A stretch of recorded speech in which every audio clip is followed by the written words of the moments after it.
Thank you so much, Davis, and thanks to the Metro community for making time today. I'm excited to share my personal story, though I acknowledge the circumstance that we're in right now is very unusual.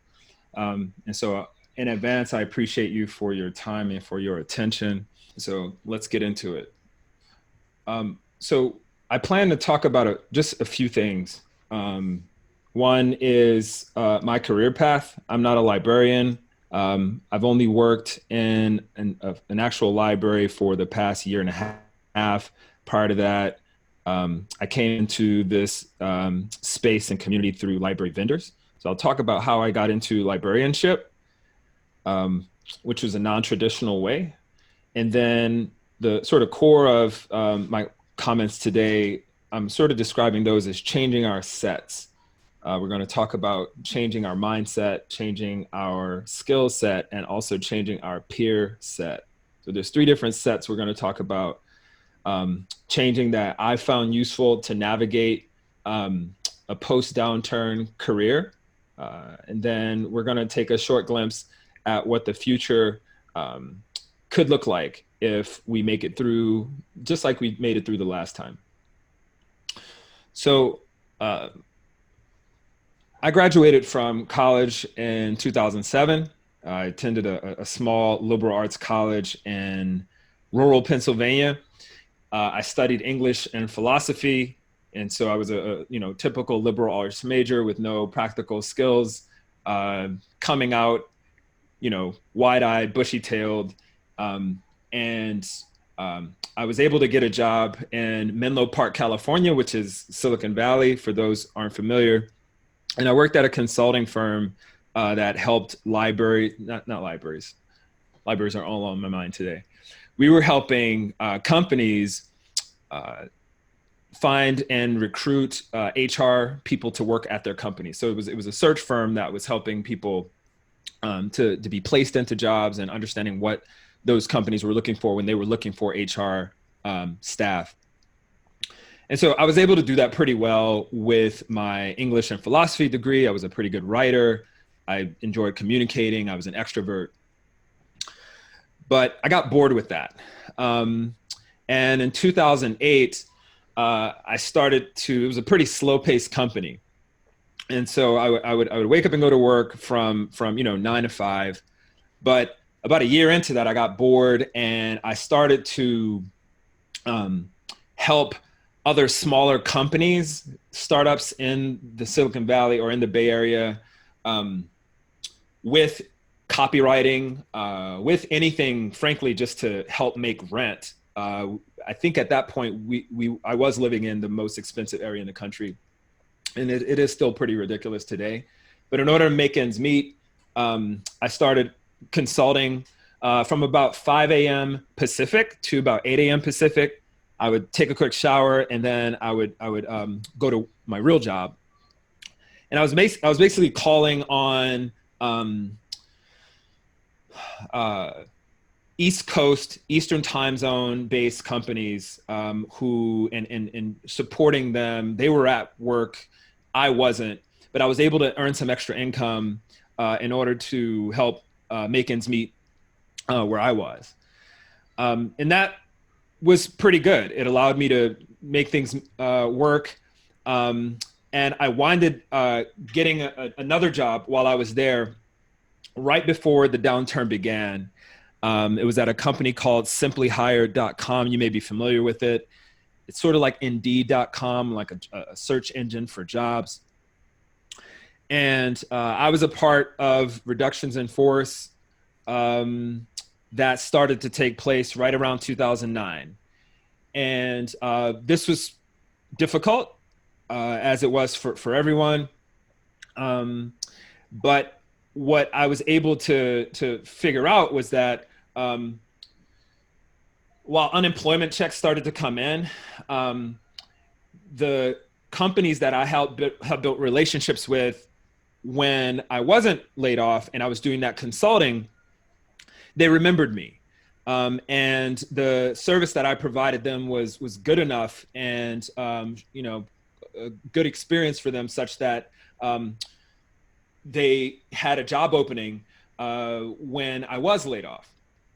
And so later on that year, I was hired full time by one of my previous consulting clients that, again, we had a good project together in 2008. And I had forgotten about them, but apparently they didn't forget about me. And this was a really fortuitous change of events. During that time, I started to get interested in picking up new skills altogether. And so for those of you who aren't familiar with the sort of culture on the ground in Silicon Valley, everyone's building something, everyone is learning new things and teaching new things. It doesn't matter really what you look like or where you come from. Every coffee shop on literally every block from, you know, San Jose, California, all the way up through San Francisco and even into the North Bay, everyone's building something or learning something or wanting to improve and grow. And so even as a liberal arts major, you sort of catch this bug. I wasn't a coder or a software engineer or a developer, but I was a writer, and I started to get involved in blogging. And a lot of companies were looking to take to blogging and long form writing as a way to tell their stories. But I didn't know much around the backside of, say, WordPress or these blogging platforms. There are some technical things you need to learn in order to sort of get your website up and running and to install WordPress and things of this nature. And I didn't know anything about that. And so I started teaching myself this after hours during work. So from about 7 to 10 p.m., typical weeknight, I was on my laptop.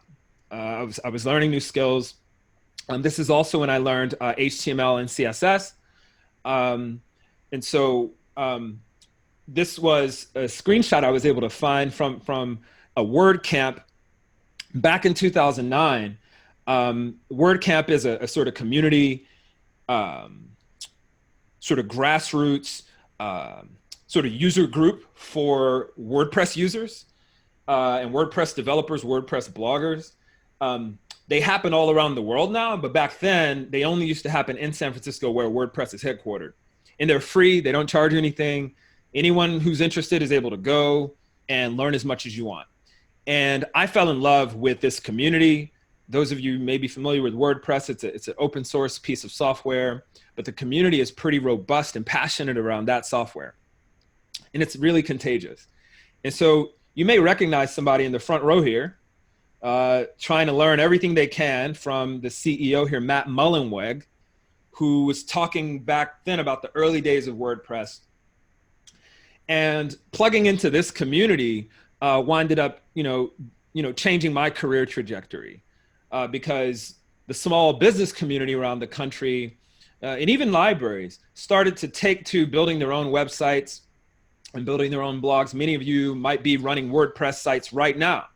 And so I saw this opportunity to learn everything I could around how this platform works and how I could help customers or small businesses, mom and pop shops, nonprofits, other folks who couldn't afford a full-time developer. How could I help them adopt this platform so they can manage their own storytelling, right? And so if you look at 2010 here, I was recruited to Boston by Ex Libris. And Ex Libris had a president who used to work for a company that I was working for in San Francisco. And there was a particular project that I did using HTML and CSS that he was super impressed with. This was self-taught. I didn't learn any of this in school. And I want to break out of my slides for a moment just to show you this, this web page that I built. So this is a live demo we're looking at now of this site that I winded up building. This is just basic HTML and CSS. It's not even mobile optimized or anything. But this was the type of thing that I taught myself how to do to help bring some new technologies to whatever company or organization I was involved in. And so we made about 6 or 7 of these, what I would call a microsite, using HTML and CSS. And this was the type of thing that got me recruited by Ex Libris. And so Ex Libris paid for me to relocate from San Francisco. They gave me a pay raise. I had never even been to Boston before, but I didn't really care. I was excited to see something new. And I didn't know much about libraries or anything. This was in 2010. But I started to recall back on my time spending in libraries in undergrad, and all the time I spent there. I never realized that there was a whole nother world behind that, my experience as a patron. And now all of a sudden I'm talking with libraries to understand more about their needs. But the way I got into this profession wasn't through an iSchool, or wasn't through becoming a librarian. It was through teaching myself skills that a particular company in this industry would use and need. So let's jump back to the slides. So then while I'm working for Ex Libris, I continue to do my own sort of skill development. I then started to get into the Adobe Creative Suite, because I had run into this issue where I knew how to make a website for someone. I knew how to install WordPress for someone, but they would start asking for a new set of skills that I didn't have, which were around graphic design, whether it's building iconography or just knowing how to work with photos and edit photos to appear on the website. And so I saw them continuing to go to other companies or other people or freelancers to get those skills, because I didn't have them. I had the relationship with them, but I didn't have the skills to meet these other needs. So I was like, okay, well, maybe this is a chance to go and learn these new skills. And so I'm gonna stop sharing just for a moment, because I think I still have all of these books. And so I haven't looked at these books in years, but this is sort of Adobe CS5 classroom in a book. I just ordered all 4 of these, and I spent as much time as I could just learning everything I could about the Creative Suite, because I saw kind of where things were going as websites started to get easier to make, and everyone could sort of make their own website using like Wix.com and things of this nature. The skill really came in around the design and how you could make the website look, not just that you had a website. And so I figured, maybe I now need to grow additional skills on top of this, right? So that was going on after hours. Again, still got to pay bills, still got to make rent, still have to, in my case, feed my kids. And so this wasn't really an option to stop working or to go back to school, in my scenario at least. I had to find time to gain these new skills, because I realized that the amount of money that I could earn basically was contingent upon the types of skills that I could develop. And so the more skills I learn, the more money I can sort of negotiate if I'm trying to get paid a salary or a wage. In 2012, certain events really conspired for me to start a company. And I built a website for first-generation college students to apply for college. And it's called applyful.com. I was able to get a grant from the Gates Foundation, $100,000 to build this application. We gave it away for free to as many families as we could, and we partnered with MTV. It was a really fun experience, but I never figured out how to make money, because I wanted to give it away for free for everyone, and I had to close it down because we ran out of the grant money. But it was a fun experience, and I was able to make an impact on a community I care about, and I learned a ton in the process. I was doing that after hours moonlighting while I was still working at Ex Libris, and so you can start to see different worlds kind of coming together here. As I start to come to an end here, I moved home to New Orleans. My dad had a cancer scare. He's healthy now, thank God. But that prompted me to move home. And once I moved home, this is not Silicon Valley here. This is not New England. Some people call it Silicon Bayou, but it's much slower pace here, and it's not all about tech. And so I had to figure out another way to make ends meet, because Ex Libris said that I needed to find a new job unless I was willing to stay and live in Boston, which wasn't an option for me. So I quit Ex Libris, and now I left the library industry for about 9 months. I was then recruited by EBSCO to join EBSCO's team. They said I could work from wherever I wanted. In that case, I wanted to stay home by my family. And so I was able to stay home, but also still continue to serve the library community and work in libraries, which by that point I had fallen in love with everything about the library industry and community, both the mission and the literally everything about it. And so they did this big press release, not really sure why, but it was exciting and to them. And, so they talked about me joining EBSCO. I was there for about 4 years. I sort of skipping past that because it's not really the point. I had clients in 30 different countries. My job was to travel around and meet with libraries who wanted to integrate the EBSCO content they purchased inside of third-party systems like Ex Libris or Innovative Interfaces or Circe, Dynex, or OCLC. And so many of you who have worked with these tools, you might know how annoying they are to integrate. You might know how annoying it is to work with vendors to get them to talk and collaborate, right? So my job was to come in and get people to talk, get these tools to work together. And if they couldn't, sort of use relationships to make these ends meet. And I did that for about 4 years until I got kind of bored. I was talking to a lot of people and realized that, hey, do you want to talk about EBSCO or you want to talk about this? And the customers I had and the librarians I was meeting with, they weren't really thinking or caring about those issues. They were caring about other things. And so oftentimes I would try to come and talk about one thing and other things were on their mind. This started to get, frustrating to me that, I'm coming to present information that they aren't really interested in, but I'm being paid to do it, so I have to do it. And so I had to make a choice.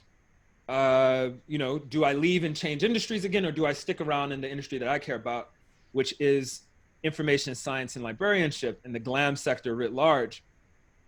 And so I left and started to do some R&D. I was able to save enough money to build some runway so that I didn't need a salary. And I could just spend time talking with libraries and professional associations and different groups around what was important to them.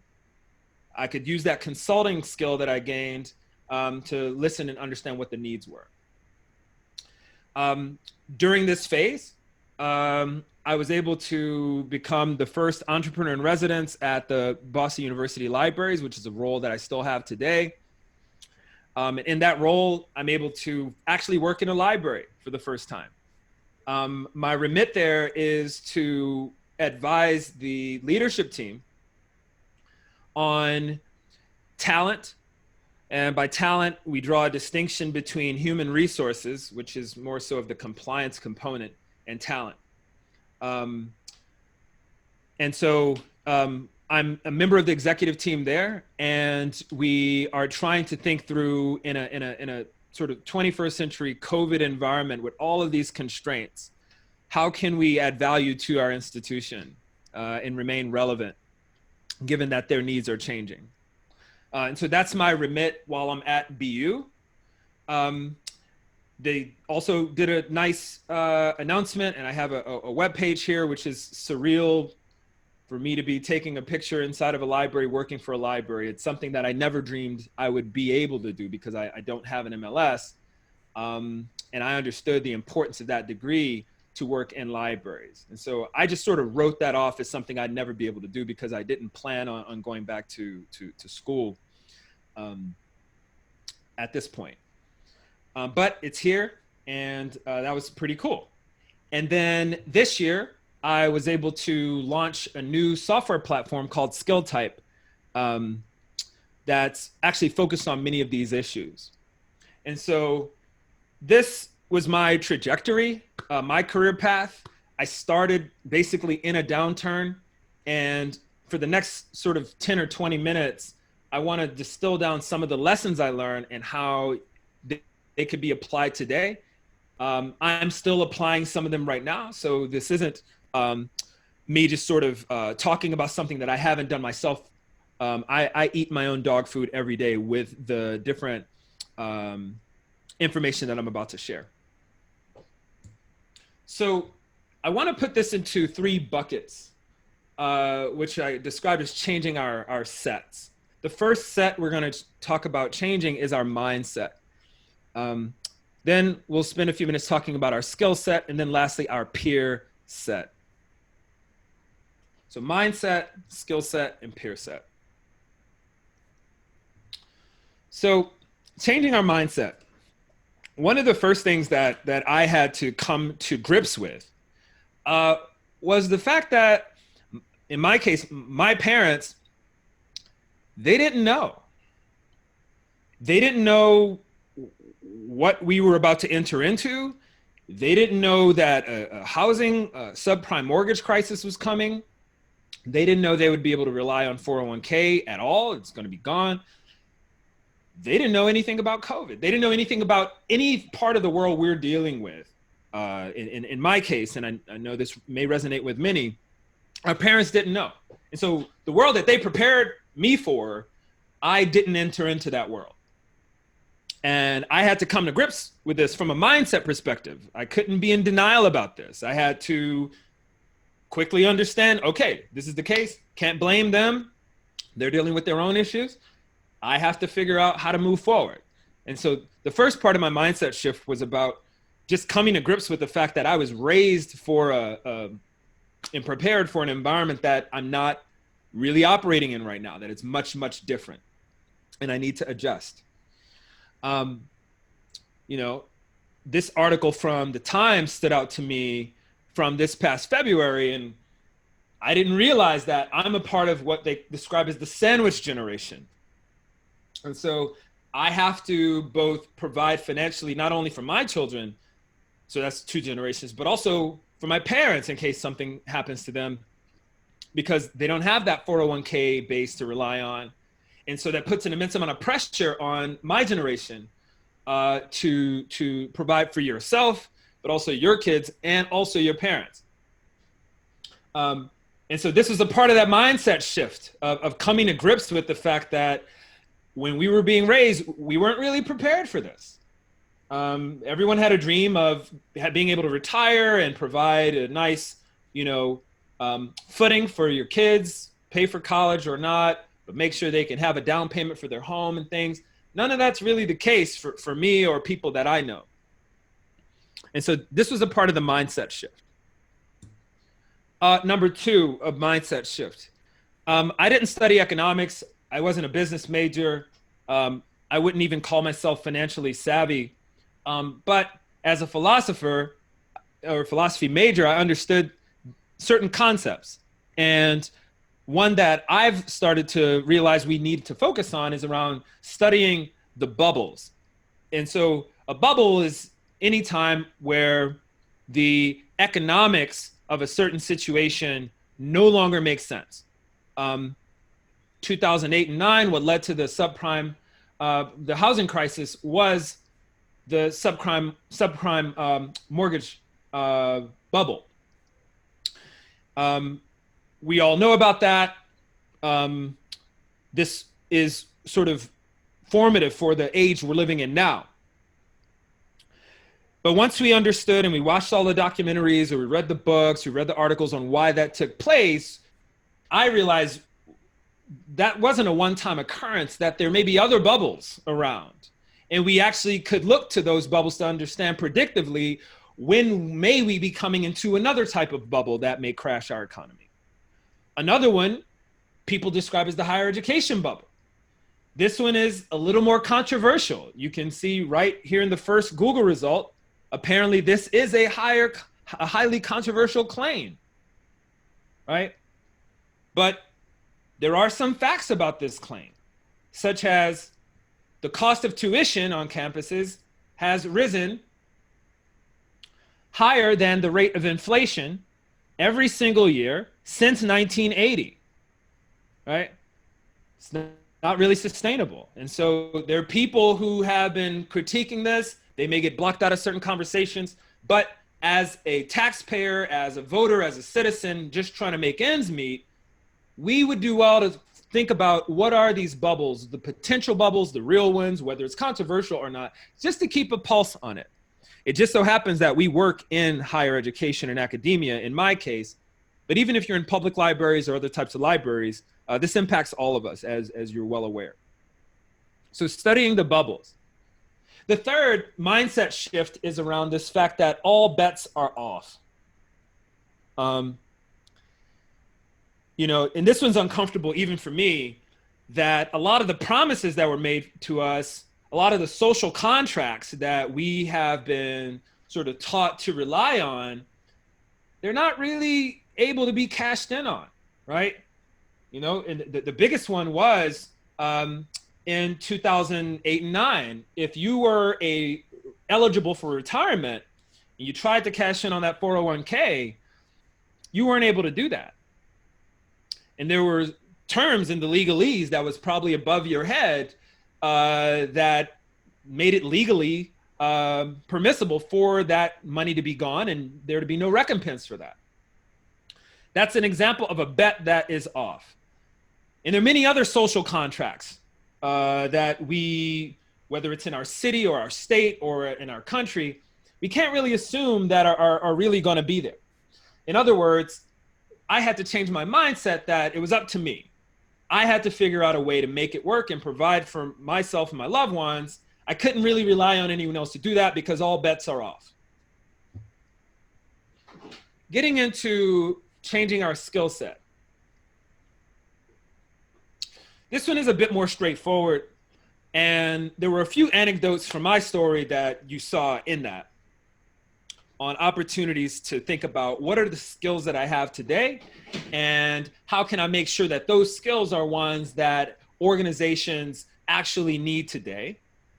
And so the first piece around this is becoming recession proof, right? And so the through line and the skills that I chose to learn from 2008 to today, I became a quote unquote PowerPoint guru. I made all the PowerPoints for the different companies that I work for. Photoshop, HTML, CSS, these types of things. Now those skills may be a bit outdated. I don't know. But back then, during that time, these were the skills that were in high demand. And through watching videos online, reading books like I just shared, I was able to get some of those skills. Regardless of whether it was a recession or not, there were going to be companies and organizations who need that specific expertise.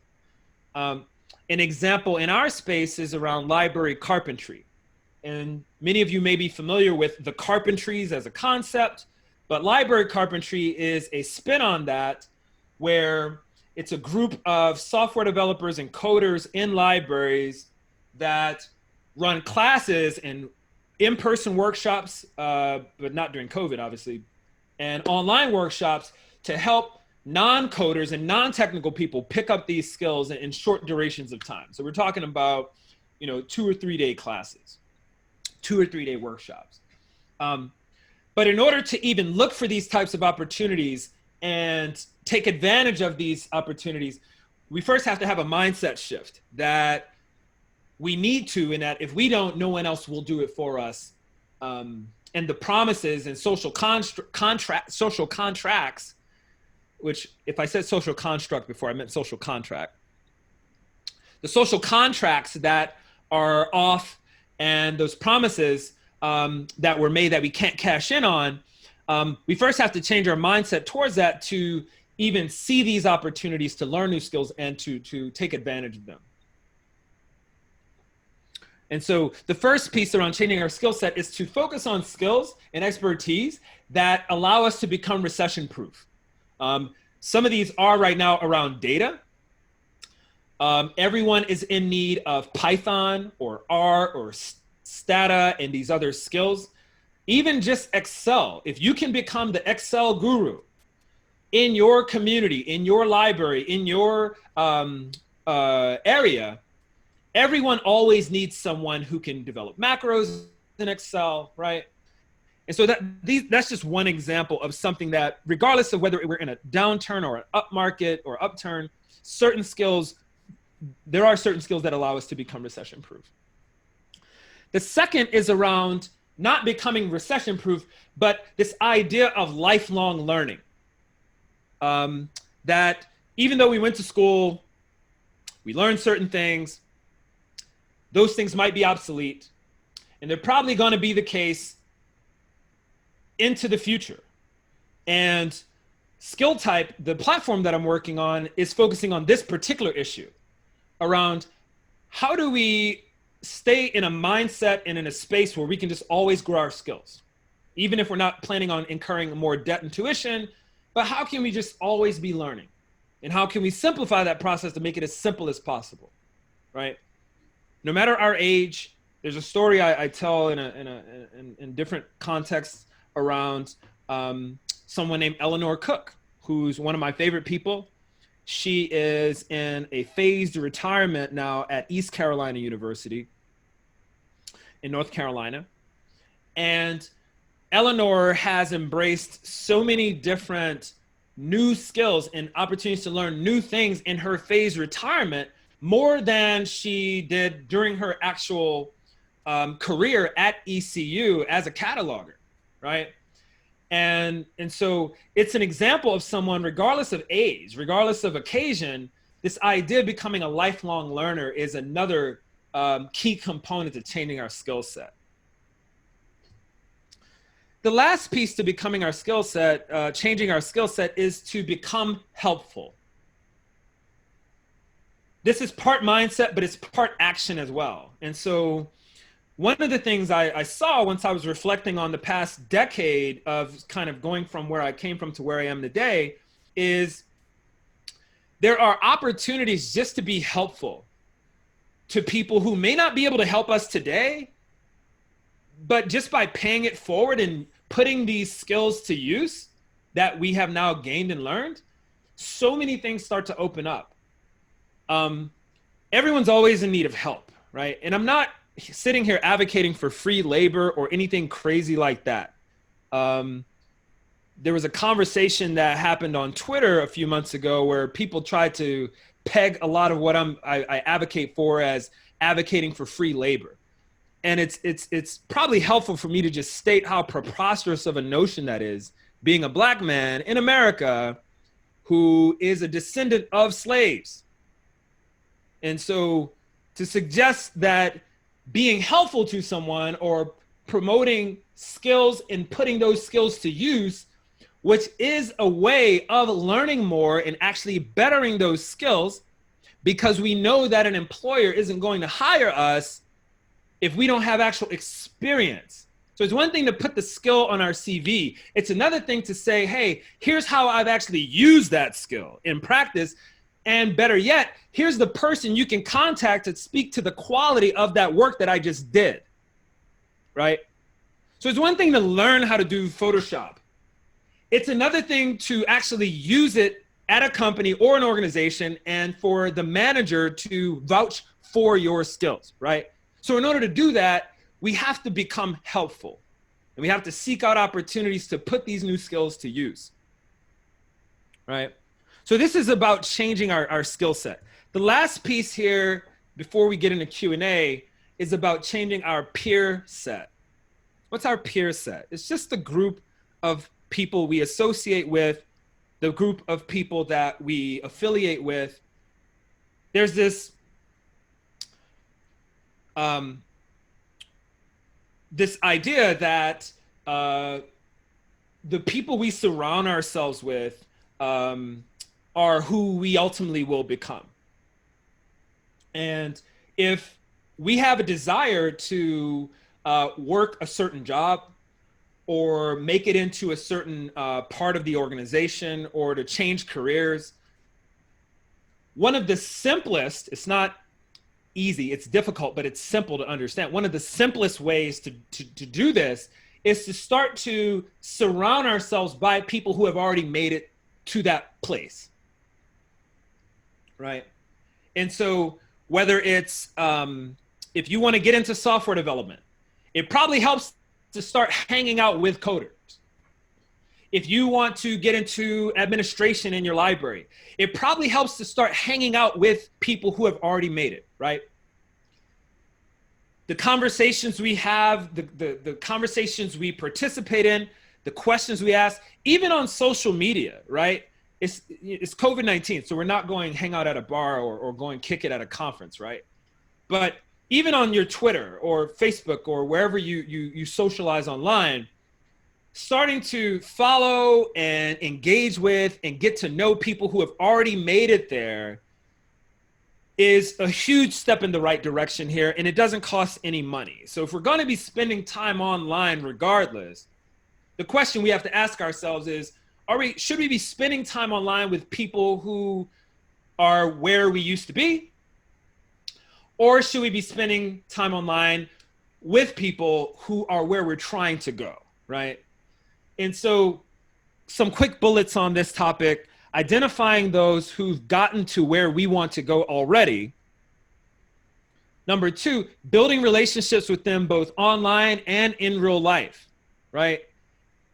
This is a part of my story. I started to reach out to people who work in academic libraries. And I started to talk with them because I wanted to actually work in a library. I was tired of working for the commercial vendor community, and I wanted to get experience working in a library. So I just started to have as many conversations as I could, asking questions, and again, trying to be helpful. And through that, created an opportunity for me to actually do that. And so I'm a huge believer in this model. I'm not just sort of advocating for something that I haven't personally tried. And so the third bullet is around offering our time and our skills, which are precious resources of ours. We only have 24 hours in a day, and who we choose to engage with and share those skills with, it does matter. These are finite resources of ours. But if we can identify these individuals and these organizations, if we can build relationships with them online and in real life, we can offer time and skills to these communities. One example of those is when I started my appointment at Boston University, I wanted to get more involved in the library community. And so I volunteered for NASIG, which is the North American Serials Interest Group. I volunteered to join their team, one of their committees. And I served on, and I'm still serving on, the Continuing Education Committee. This is not a paid role, but I thought it would be a good way for me to learn and for me to add my skills. And so I was able to help them moderate their first virtual conference that took place back in June. And it was a really fun experience to put some of my skills to use. Not expecting anything in return, but just to learn more from that community and to put my skills to use. And now I could put that on my CV, having served as a moderator for their first virtual conference, right? So looking to the future,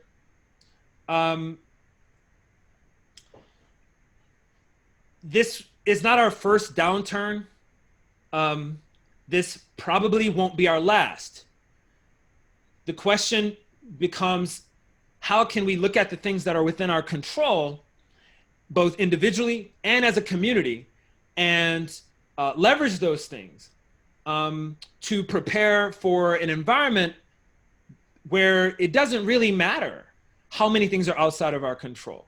How can we put ourselves into a position to be able to thrive and add value to our community, regardless of the parts that are outside of our control. And so when I look to the future, I don't see a rosy picture. I don't have on rose-colored glasses. I think it might get even worse than it is right now. But again, knowing if we believe that all bets are off, and we think about changing our mindset and our skill set and our peer set, I think it puts us in a much different position to navigate a tumultuous time.